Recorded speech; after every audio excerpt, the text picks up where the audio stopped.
오늘은 누가복음 8장 22절로 25절까지 말씀에 근거해서 풍랑 앞에서 왜 떠는가라는 주제로 말씀을 드리려고 합니다.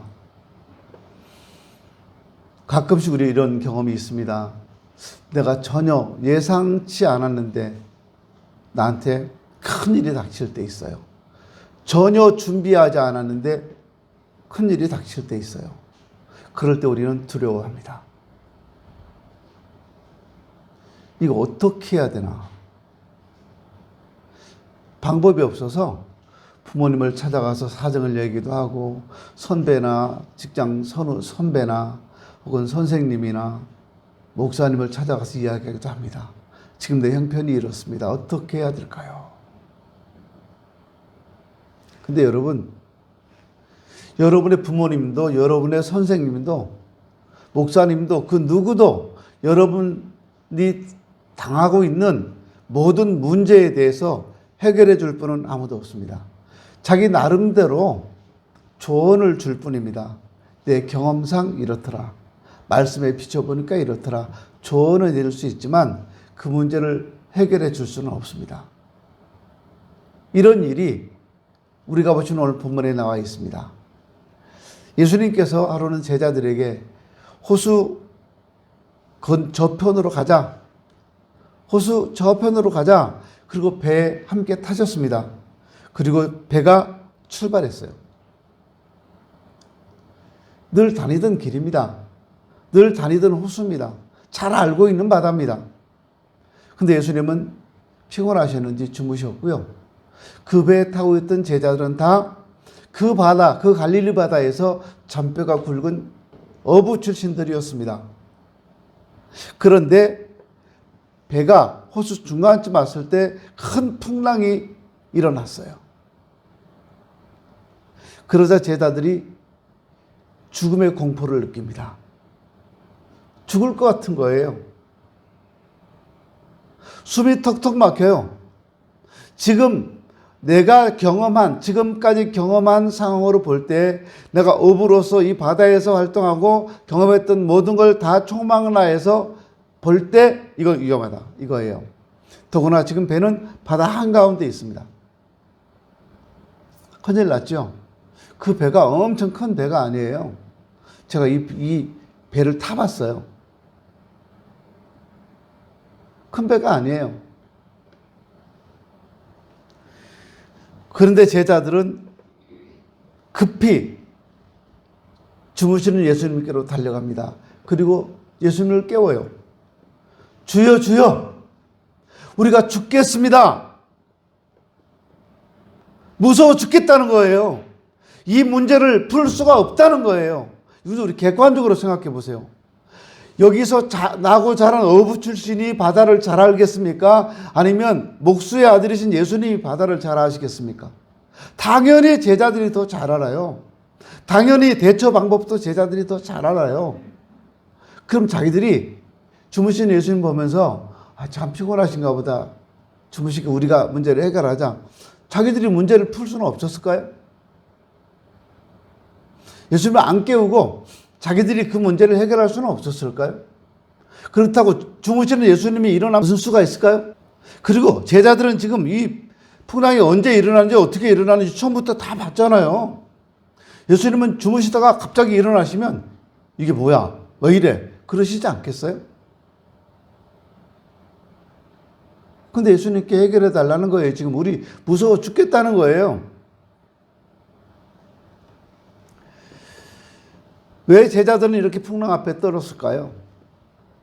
왜 제자들은 이 풍랑을 해결하지 못하고 벌벌 떨고 있었을까요? 그 많은 경험이 있는 제자들이, 그 바다에 대해서는 너무나 잘 아는 제자들이 왜 이렇게 떨고 있었을까요?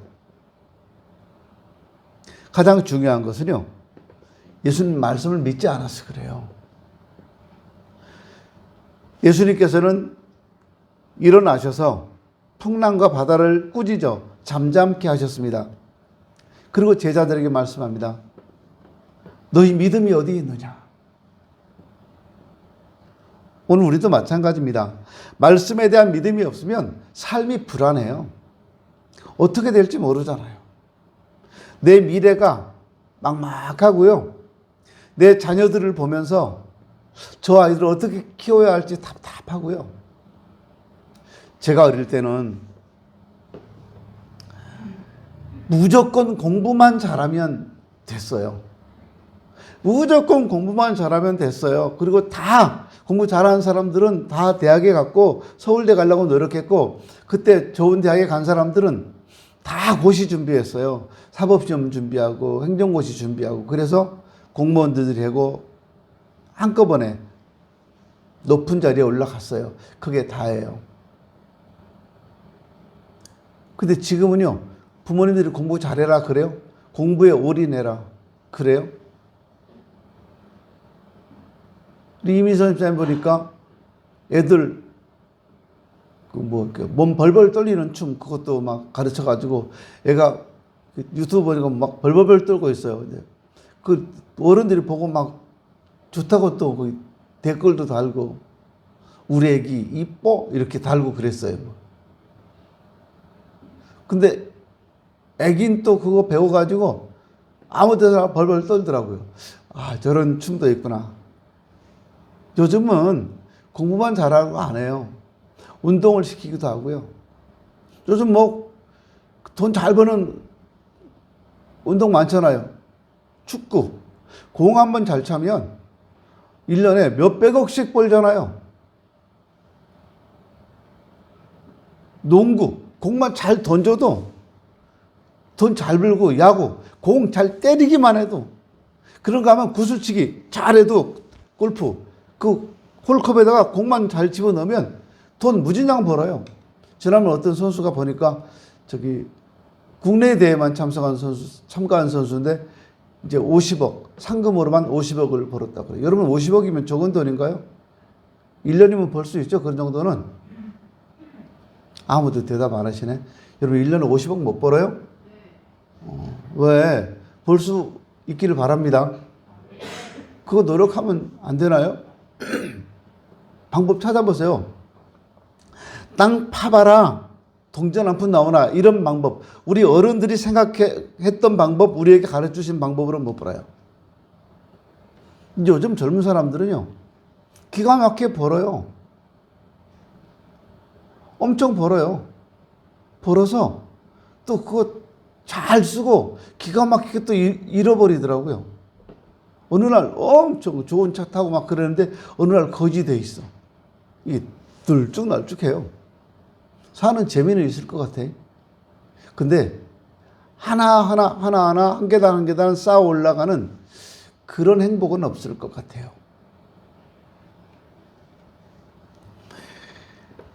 말씀에 대한 믿음이 없으면 불안해요.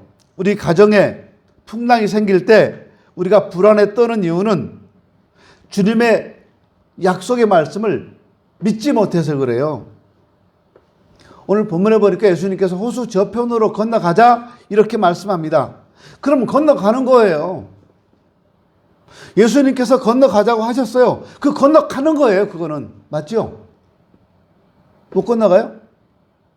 호수 저편으로 건너편으로 건너가자. 그러면 가는 거예요. 풍랑이 치든 바람이 불든 상관없이 건너가는 거예요. 그거 예수님께서 말씀하신 거잖아요. 근데 그 말씀을 믿지 못하니까 무서워 죽겠는 거예요. 우리가 영생이 있다는 사실을 믿지 못하니까 살아가면서 힘들어 죽겠는 거예요. 못 믿으니까. 근데 풍랑이 휘몰아치면, 그래서 물에 빠져 죽게 되었는데 그 약속의 말씀을 붙잡고 믿고 있으면, 건너가자고 하셨으니까 건너갈 수 있다라는 믿음이 있었으면 흔들리지 않는 것이 맞아요. 그런데 지금 제자들은 죽게 됐어요. 너무 공포스러운 거예요. 밤중이에요. 바다 한가운데예요. 더구나. 근데 한가운데라고 해봤댔자 뭐 호수니까 다 보여요. 여러분 나중에 성지순례 가셔서 이스라엘 가셔서 갈릴리 바다 보시면요, 이 끝 저 끝이 다 보여요. 안 보이겠어요? 저기 보여요. 근데 넓긴 진짜 넓어요. 중간에 있으니까 무섭겠지요. 그러므로 지금 내 삶에 불안함이 있다면 내 믿음이 연약하다 하는 사실을 인정하고 믿음을 굳게 해야 합니다. 기도와 말씀이 생활이 돼야 되는데 그게 해이해지게 되면 믿음이 흔들리게 되고 삶이 불안해지는 거예요. 지금 환경이 문제가 아니라 실상은 내 믿음의 문제라 그 말이에요. 환경 때문이 아니에요. 근데 우리는 환경만 봐요. 믿음은 안 보고. 제자들은 환경만 봤어요. 예수님 말씀을 생각하지 못하고요. 그래서 불안한 겁니다. 어쨌든 예수님이 정해주신 목적지는 호수 저편이었어요. 건너편이었어요. 그러면 무슨 일이 있어도 배는 그리 갈 거예요.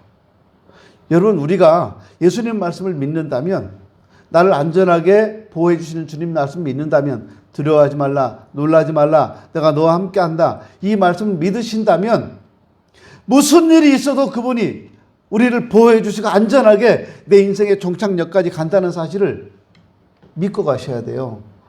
그럼 두렵지 않잖아요. 저런 남편은 어떻게 믿고 따라 사냐고요? 남편 믿고 따라, 남편은 믿음의 대상이 아니에요, 여러분. 저런 아내를 어떻게 믿고 사냐고요? 아내도 믿음의 대상이 아니에요. 자녀들은요? 자녀도 믿음의 대상이 아니에요. 우리가 믿어야 될 믿음의 대상은 오직 한 분, 예수 그리스도예요. 근데 우리는 예수는 안 믿고 남편 믿고 아내 믿고 자녀들이 믿어요. 그 자녀들이 내 남은 미래를 책임져 줄 것 같으세요?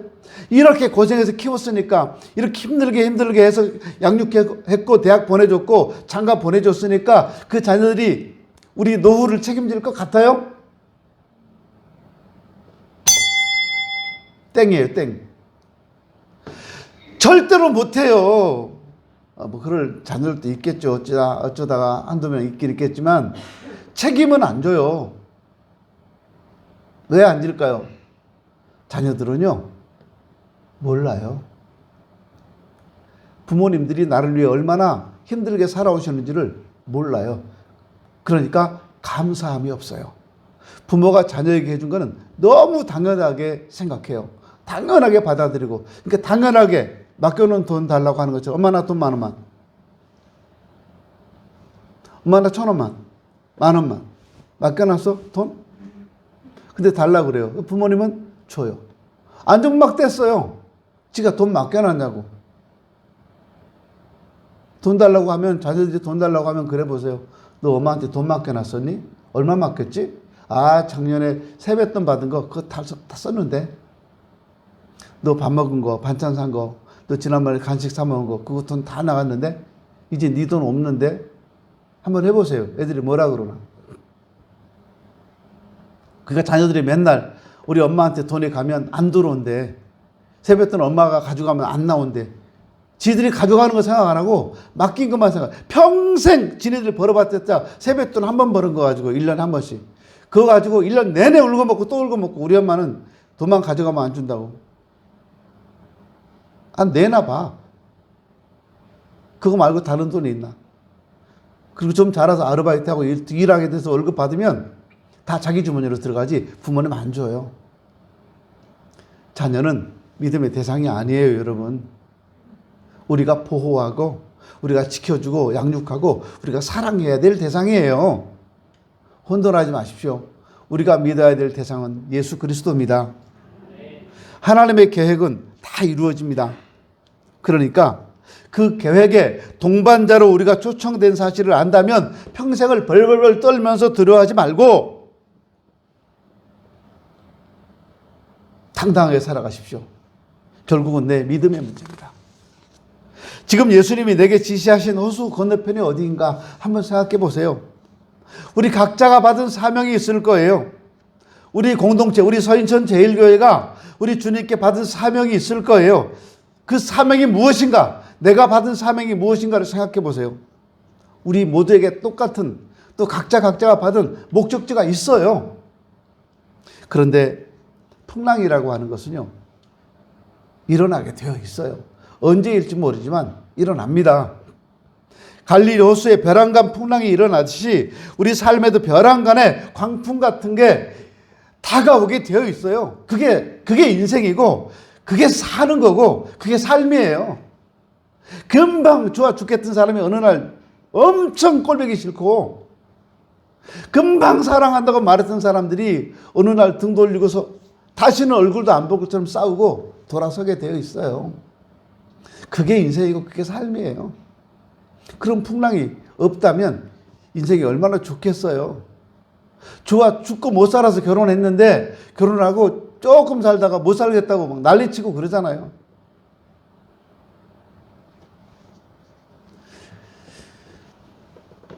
예수님께서 말씀하셔놓고 이루지 않은 일이 없습니다. 주님이 약속해놓고 그 약속을 잊어버려서 그냥 공약, 빌공짜, 공약에 그친 일이 없어요. 예수님이 하신 말씀은 다 이루어졌어요. 그러므로 호수 건너편으로 가자 말씀하시면 반드시 그렇게 되는 거예요. 제자들은 그걸 믿었어야 되는 거예요. 그러므로 오늘 이 시간 우리들이 예수님이 지시하신 호수 건너편을 다시 한번 살펴봤으면 좋겠습니다. 내 인생에 있어서 호수 건너편은 어디인가? 내 삶의 목적지는 어디인가? 한번 살펴보세요. 앞으로 5년 후에, 10년 후에, 20년 후에 나는 어디까지 가 있을까? 내 인생은 무엇이 되어 있을까? 생각해 보세요. 내가 생각하는 내 인생과 예수님께서 생각하시는 내 인생은 다를 거예요. 10년 후에 나는 돈 벌어가지고 어떻게 살고 20년 후에 나는 더 많이 벌어서 뭘 하고 그 우리의 계획이에요. 근데 예수님의 계획은 아닐 거예요. 10년 후에는 1년 뒤에는 몇 명을 전도하고 10년 뒤에는 얼마나 많은 사람에게 복음을 전해서 우리가 얼마나 믿음의 부자가 되어 있는가를 보실 거예요. 근데 우리는 하나님이 말씀하신 것에는 관심이 전혀 없어요. 내 계획에만 관심이 있어요. 하나님이 우리에게 주신 사명, 우리에게 주신 목적지가 있는데 그 목적은 생각하지 않고 우리는 엉뚱한 곳으로 가면서 주여 주여 하고 가는 거예요.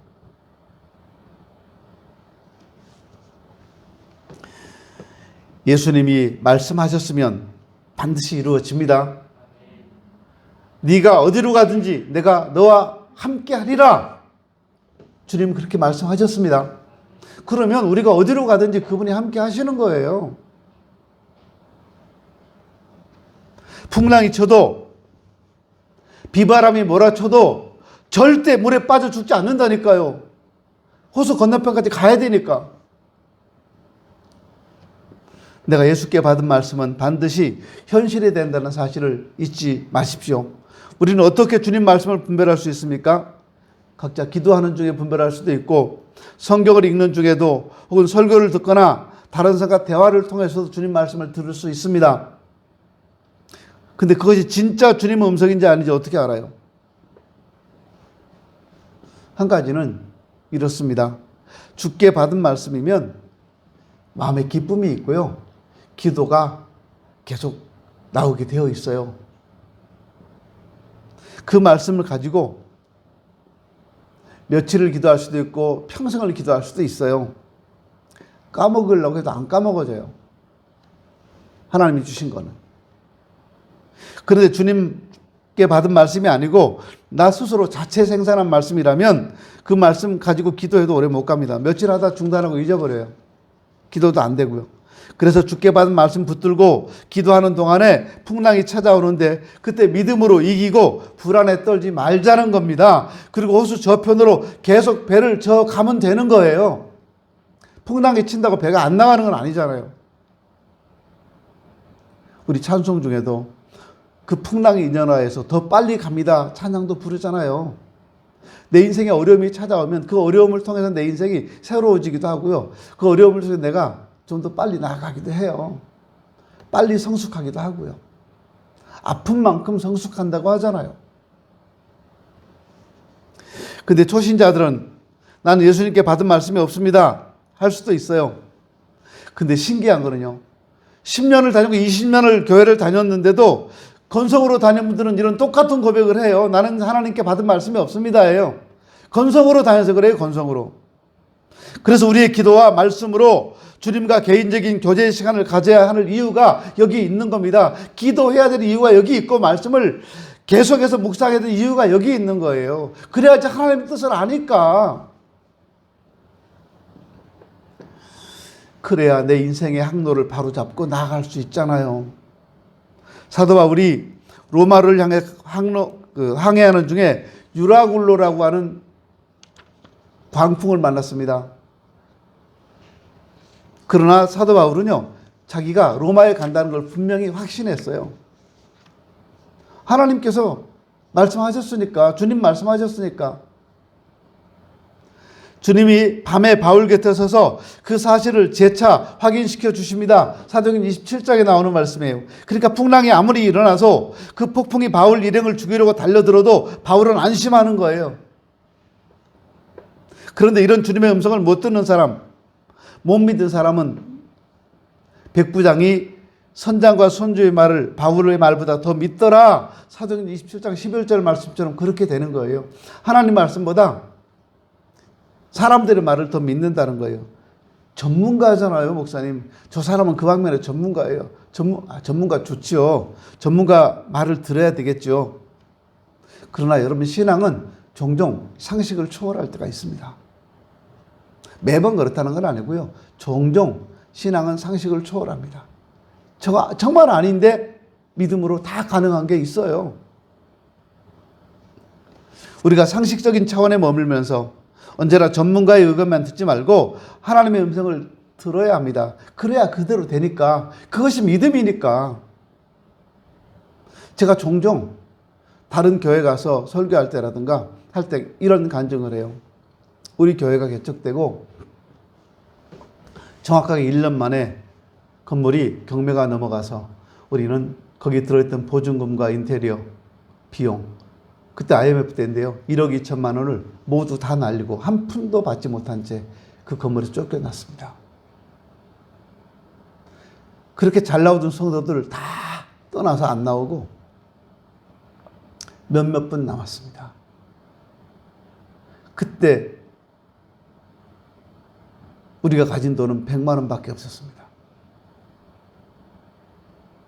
저는 그때 그 100만 원을 가지고 교회를 건축하기 위해서 땅을 보러 다녔고 건물을 사서 예배당을 만들기 위해서 건물을 보고 다녔습니다.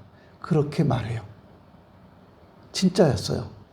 제가 이 건물을 사러 왔을 때, 이거 보러 왔을 때 저희들에게는 100만 원이 있었어요. 이거 여러분 전문가 의견을 들어가지고 상식을 가지고 이거 계약하자고 하겠어요? 불가능한 일이에요. 그때 필요한 것이 믿음이에요. 믿음은 무모한 것이 아니에요. 무모하게 하는 건 무모한 거예요. 근데 믿음은 무모한 게 아니에요. 믿음은 이루어지는 거예요. 믿지 못할 때 무모한 게 되는 거예요. 그리고 그 100만 원을 가지고 그것이 종잣돈이 되어서 이 건물을 계약을 했어요. 근데 계약은 했는데 잔금이 있어야 되잖아요. 제가 지금도 잊지 못하는데요, 2억 3,800만 원. 잔금 2억 3,800만 원이 필요했어요. IMF 때예요. 100만 원도 구하기 어려울 때예요. 근데 하나님이 그 돈 마련해 주셨어요. 누가 돈 갖다 준 거 아니고 은행 가서 빌렸어요. 안 빌려줘요. 제가 은행을요, 이 건물 계약 딱 하고 21일, 우리에게 주어진 시간은 21일이었어요. 21일 만에 잔금을 납부해야 되는 거예요. 안 그러면 계약이 다 취소가 되고 우리 계약금 다 날아가니까. 그 21일 동안 흘린 눈물이 제가 평생 흘린 눈물보다 많았어요. 이런 간증을 해요, 여러분. 그래서 우리 오늘의 이 예배당이 생겼고 이 건물이 지금 이렇게 든든하게 생겨서 이제 새 예배당을 건축하겠다고 말하고 있는 거예요. 얼마 전에 어떤 목사님들랑 얘기하다가, 그럼 목사님 새 건축하려고 그러면 건축 비용은요? 필요 없어요. 우린 교인들한테, 성도들한테 건축금 하다고 안 할 거예요. 우리 이 건물 팔면 충분해요. 저 그랬어요. 제가 이렇게 말하는 건 교만해서 그럴까요? 첫째는 성도 여러분들에게 부담을 드리기 싫은 거고, 두 번째는 은행이라고 하는 방법이 있고, 또 하나 결정적인 건 하나님께서 그렇게 해 주실 걸 믿기 때문에 그래요. 한 번 경험했는데 두 번째 못 하겠어요? 100만 원 가지고 이렇게 큰 건물을 사게 해 주셨는데 이거 팔면 돈이 20억도 나올 텐데 얼마가 나올지 모르겠어요. 은행 대출금 갖고 나면 얼마가 남을지 모르겠는데 10억이 남을지 5억이 남을지 모르겠지만 100만 원 가지고 이 정도 건물을 샀으면 나머지 잔금 가지고 얼마나 뭘 못 하겠냐고요. 전 그런 믿음이 있어요. 그러니까 하겠다는 거예요. 그러니까 여러분 기도해 주셔야 되는 거예요. 기도합시다. 우리가 상식적인 차원에만 머물다면 절대 변화는 일어나지 않아요. 상식적으로 행동한다면 믿음이 필요 없잖아요. 물론 하나님은 모든 상황에 관계된 모든 말씀을 하시지는 않습니다. 그러나 꼭 필요한 상황에 꼭 필요한 말씀을 해주시거든요. 그러므로 우리가 다른 말 들을 필요 없고 주님 말씀을 먼저 들어야 합니다. 우리에게 필요한 것은요, 듣는 마음, 그리고 주님께 묻는 자세입니다. 그것마저 없으면 안 되잖아요. 하나님이 우리 이거 진짜 해야 될까요? 우리가 이거 하면 하나님이 도와주시겠습니까? 이게 하나님의 뜻인가요? 물어보세요. 계속 물어보셔야 돼요. 하나님께서 출애굽을 명하셨으면 반드시 그대로 되는 겁니다. 모세는 그걸 믿었어요. 바로 왕이 아무리 안 보내려고 해도, 홍해 바다가 아무리 가로막고 있어도, 광야의 그 뜨거운 태양빛이 계속 내리쬐는다고 할지라도 하나님이 말씀하신 일은 이루어집니다. 하나님의 명하신 일은 그대로 이루어지는 거예요. 그걸 믿는 것이 믿음입니다. 그 믿음대로 이스라엘은 출애굽해서 가나안 땅에 들어갈 수가 있었던 겁니다. 제자들이 무서워 벌벌 떨었던 또 다른 이유는 예수님 말씀을 귀담아서 듣지 않아서 그래요. 예수님은 제자들을 보고 믿음이 없다고 꾸짖습니다. 너희 믿음이 어디 있느냐? 믿음이 없으니까 풍랑을 보고 허둥대고 난리 났잖아요. 오늘 내가 나에게 있는 닥친 여러 가지 어려움 앞에서 허둥대고 벌벌 떨고 있다면 믿음이 없는 거예요. 이렇게 제자들이 믿음이 없었던 이유가 뭡니까?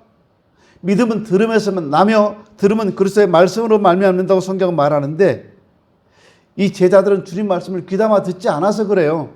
그러니까 제자들이 주님 말씀을 듣기는 들었는데 귀담아 듣지 않았어요. 신경 안 쓰고 들었어요. 저 가끔요, 우리 집에 제 아내하고 아들하고 저하고 3명이 살잖아요. 3명이 무슨 얘기를 했는데 저는 모를 때가 있어요. 종종 그래요. 저는 진짜 몰라요. 들은 적도 없어, 그런 얘기를. 했대요, 아내가 저한테. 언제요? 지난번에 얘기했잖아요. 모르겠는데. 왜 그러세요? 그럼 성교가 옆에 있다가, 아빠 했어. 엄마가 했어요, 그거. 언제? 아니, 이렇게 아빠 그때 뭐뭐 하고 계셨고, 엄마가 말씀하셨잖아요. 그럼 제가, 그랬냐? 근데 기억이 왜 없지? 저 기억이 없어요. 왜 그랬을까요? 귀담아 듣지 않았어요. 왜요? 나는 다른 데 정신 팔려 있었던 거예요, 지금. 다른 데 정신을 팔려 있는데, 3명이서 도란도란 이야기하다가 된 이야기가 아니잖아요, 그거는요. 저는 지금 다른 데 집중하고 있었거나, 딴 생각을 하고 있었거나, 그럴 때 옆에서 얘기한 거라서 저는 몰라요. 말을 했겠죠. 근데 제가 기억을 전혀 못 하는 거예요. 왜요? 귀담아 듣지 않아서. 귀가 안 들려서가 아니에요. 청력이 이상해서가 아니에요. 귀담아 듣지 않아서 그래요. 예수님 말씀을 귀담아 듣지 않으면 이렇게 되는 거예요. 믿음은 들음에서 난다고 했는데, 말씀을 듣기는 들었는데 귀담아 듣지 않았으니까 믿음이 생기지 않았고, 믿음이 안 생기니까 불안해서 벌벌 떠는 거예요. 그래서 귀담아 듣지 않는 것은요, 아예 듣지 않은 것과 똑같은 거예요. 누가복음 8장에 보면 예수님은 계속 말씀을 귀담아 들을 것을 반복해서 강조하십니다. 들을 귀 있는 자는 들을지어다, 이렇게요. 예수님 말씀을 다 들어도 들을 귀가 있는 사람만 실제로 듣게 된다는 거예요.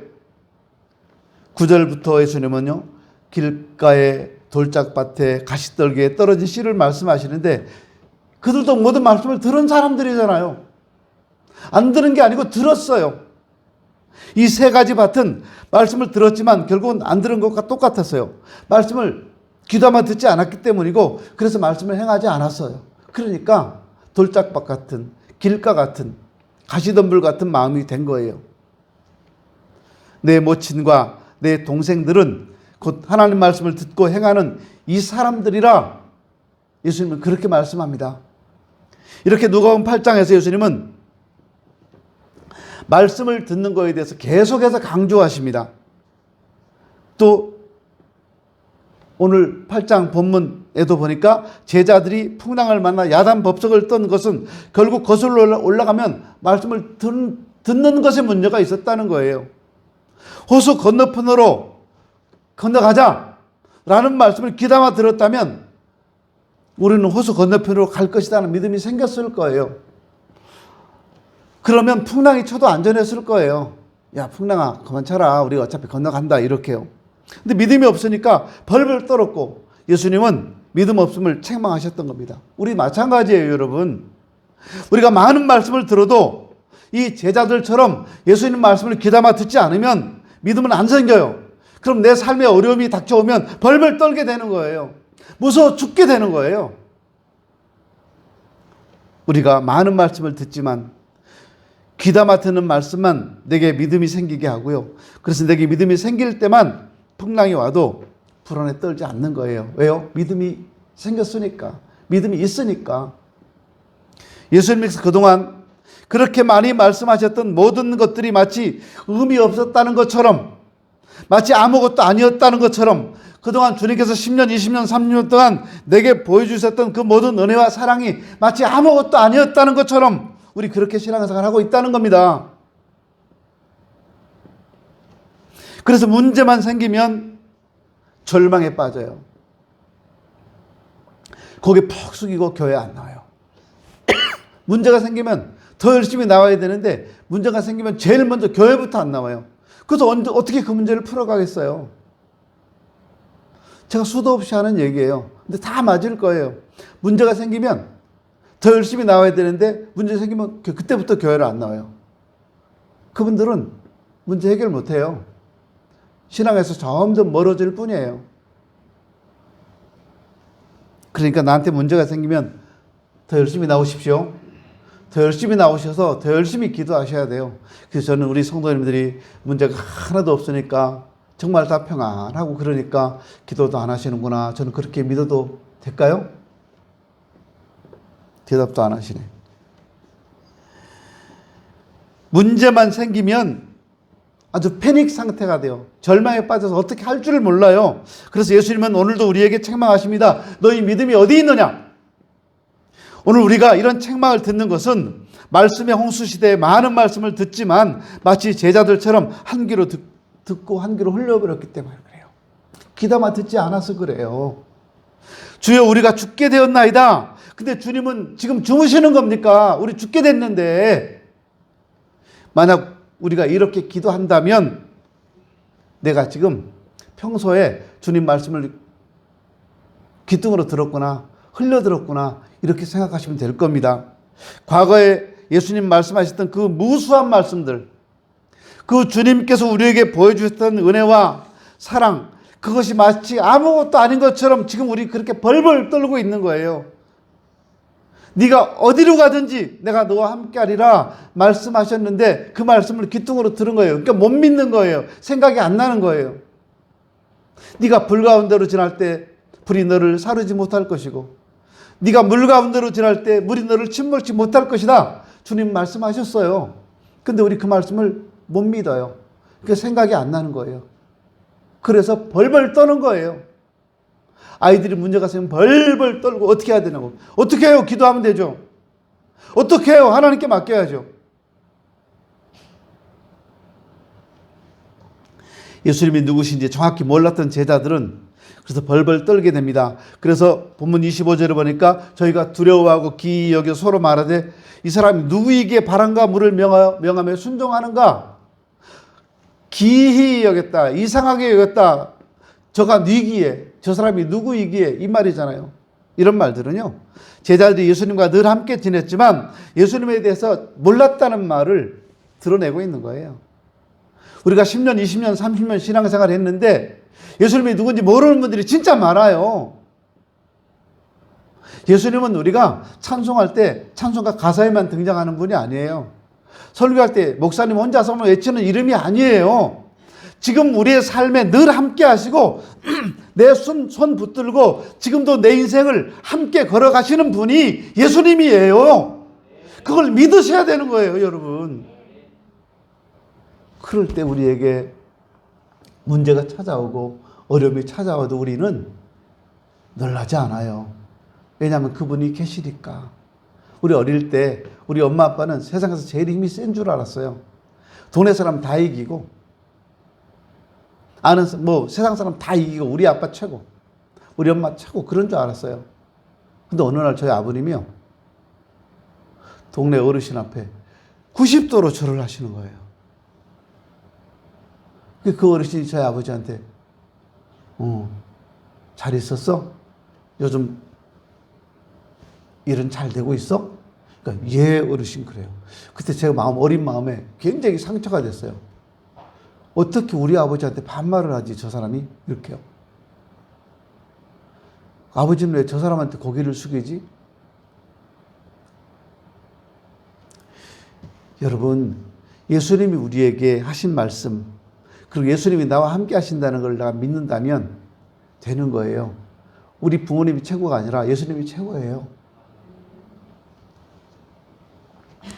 예수님이 누군지 모르는 사람은 풍랑이 치면 두렵습니다. 예수 믿은 지 얼마 안 되는 초신자들도 두려울 겁니다. 모르니까. 아마 제자들도 그랬던 것 같아요. 예수님이 누구인지 모르니까 이렇게 두려워했어요. 실제로 두려운 상황이 맞아요. 한밤중에 바다 한가운데서 풍랑이 치는데 누가 두렵지 않겠습니까? 저 말 이렇게 하지만 우리에게 어려움이 찾아올 때 두려운 거 맞아요. 이거 어떻게 풀어나가야 되나? 못 풀어요. 여러분 자녀 문제 풀 수 있어요? 남편과 아내 문제 풀 수 있어요? 이미 한 번 결혼해버렸는데 남편이 내가 생각했던 남편이 아니야. 너무 무능하고 너무 고집이 세고 어떻게 할 수가 없어요. 아내가 보니까 처녀 때 연애할 때가 너무 달라. 그때 너무 상냥하고 싹싹했는데 너무 두세. 거칠어 막. 어떻게 할 수가 없어요. 자는데 코 골고 아내가. 이거 어떻게? 치약을 대가리부터 탁 눌러 짜고. 어떡하란 말이야. 그 방법이 없어요. 두려워요. 그런데 두려워하지 마세요. 왜냐하면 우리 곁에는 주님이 계십니다. 아무리 어려운 상황에서도 아무리 두려운 상황에서도 주님은 우리를 지켜주시겠다는 약속을 반드시 지키실 것입니다.